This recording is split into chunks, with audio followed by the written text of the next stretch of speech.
తెలంగాణతో పాటు ఏపీకి చెందిన నేతల ఫోన్లను కూడా కేసీఆర్ ట్యాప్ చేయించారా? చంద్రబాబు, లోకేష్ తో పాటు షర్మిల ఫోన్ కూడా ట్యాప్ అయిందా? జగన్ కు మేలు చేస్తానని ఆయనకు కేసీఆర్ అభయం ఇచ్చారా అంటే అవుననే సమాధానం వినిపిస్తోంది. తెలంగాణలో సంచలనం రేపుతున్న ఫోన్ ట్యాపింగ్ కేసులో తవ్వే కొద్దీ సంచలన విషయాలు వెలుగులోకి వస్తున్నాయి. జగన్, కేసీఆర్ మధ్య సన్నిహిత సంబంధాలు ఉండటంతో ఏపీకి చెందిన అప్పటి విపక్ష నేతలకు చెందిన ఫోన్లను కూడా ట్యాప్ చేసినట్లుగా తెలుస్తోంది. ఇప్పటికే చంద్రబాబు, లోకేష్ ఫోన్ల ట్యాపింగ్ చేసినట్లుగా ఆరోపణలు వస్తున్నా షర్మిల ఫోన్ను సైతం ఎందుకు ట్యాప్ చేయించారనేది ప్రస్తుతం హాట్ టాపిక్ గా మారింది.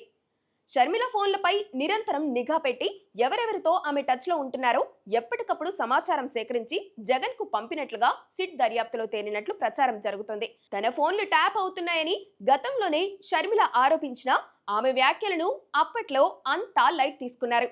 ఇప్పుడు సిట్ విచారణ కొనసాగుతున్న నేపథ్యంలో షర్మిల మరోసారి ఈ వ్యాఖ్యలు చేయడం ప్రాధాన్యత సంతరించుకుంది. తెలంగాణను వీడి ఏపీలో భవిష్యత్తు వెతుక్కుంటున్న షర్మిలకు నాడు ఎన్నికల సమయంలో వైసీపీ నేతలు ఎవరైనా టచ్ లో ఉన్నారా? వివేకా హత్య కేసు గురించి ఏం మాట్లాడుకుంటున్నారని తెలుసుకునేందుకు జగనే షర్మిల ఫోన్ ట్యాపింగ్ చేయాలని కేసీఆర్ ను కోరినట్లుగా ప్రచారం జరుగుతుంది. వివేకా హత్య కేసు నిందితుల గురించి షర్మిలకు తెలుసు. దాంతో ఈ కేసుకు సంబంధించి షర్మిల కీలక సమాచారం ఇంకెవరితోనైనా షేర్ చేసుకుంటుందా అనేది తెలుసుకునేందుకు జగన్ ఫోన్ ట్యాపింగ్ చేయాలని చెప్పినట్లుగా గుసగుసలు వినిపిస్తున్నాయి. అప్పటి ప్రతిపక్ష నేతలతో షర్మిల టచ్ లో ఉన్నట్లు తేలితే ఆమె బలి చేయాలని భావించారన్న అనుమానాలు తాజాగా వ్యక్తమవుతున్నాయి. టీడీపీ నేతలతో ఆమె మాట్లాడితే ఆ ఫోన్ సంభాషణను వైరల్ చేసి చంద్రబాబు, షర్మిల ఒకటేనని ప్రచారం చేయాలనుకున్నారు. కానీ అలాంటిదేం లేకపోవడంతో జగన్ కోసం ఆయన చెల్లి ఫోన్ ట్యాప్ చేయించి ఎలాంటి ఫలితం దక్కలేదని అంటున్నారు. ఫోన్ ట్యాపింగ్ కేసులో ప్రభాకర్ రావు హైదరాబాద్ కు రావడంతో సిట్ అధికారులు ఈ కేసులో విచారణను వేగవంతం చేశారు.